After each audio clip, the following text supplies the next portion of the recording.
Assalamualaikum warahmatullahi wabarakatuh. Perkenalkan, saya Sandra Andraina.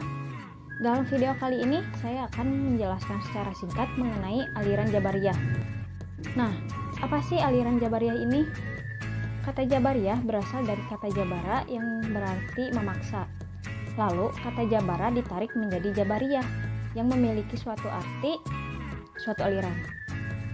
Secara istilah, Jabariyah berarti menyandarkan segala perbuatan manusia kepada Allah Subhanahu wa Ta'ala. Lalu menurut Harun Nasution, Jabariyah adalah paham yang menyebutkan bahwa segala perbuatan manusia telah ditentukan dari semula oleh qada dan qadar Allah.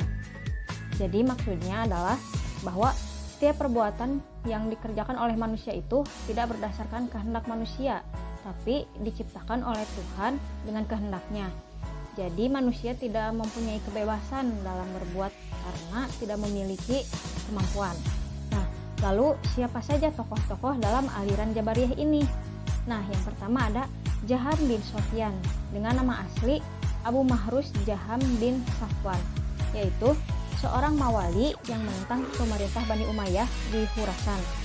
Jaham ini merupakan seorang pemuka aliran Jabariyah ekstrim.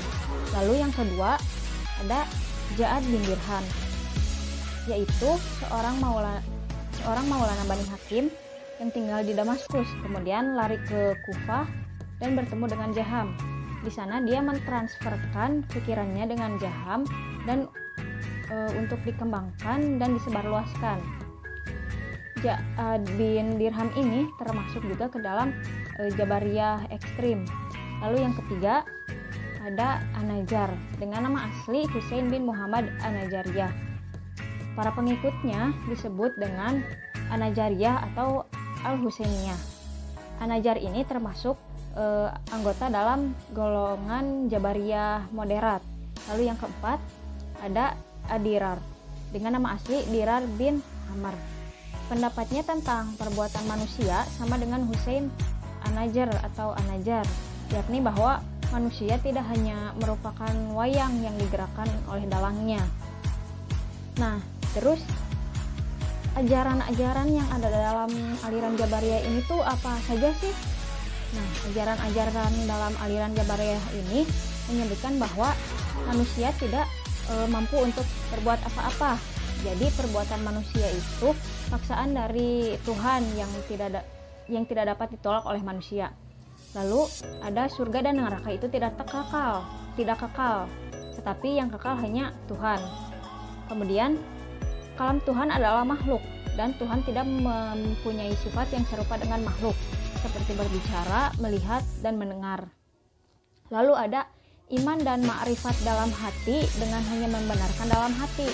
Artinya bahwa manusia tetap dikatakan beriman meskipun ia meninggalkan fardu dan melakukan suatu dosa besar.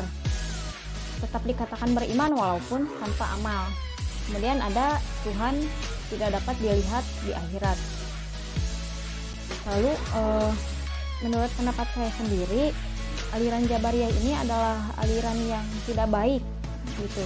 Jadi saya kontra terhadap aliran ini karena dalam ajarannya saja menyebutkan jika perbuatan manusia itu paksaan dari Tuhan, dengan kata lain mengkambing hitamkan Tuhan gitu ya atas kesalahan yang mereka perbuat.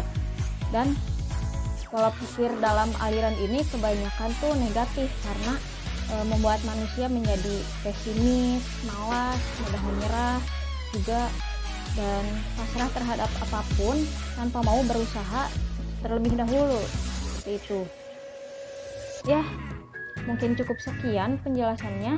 Semoga video yang saya buat ini dapat memberikan manfaat. Mohon maaf apabila banyak kesalahan. Wassalamualaikum warahmatullahi wabarakatuh.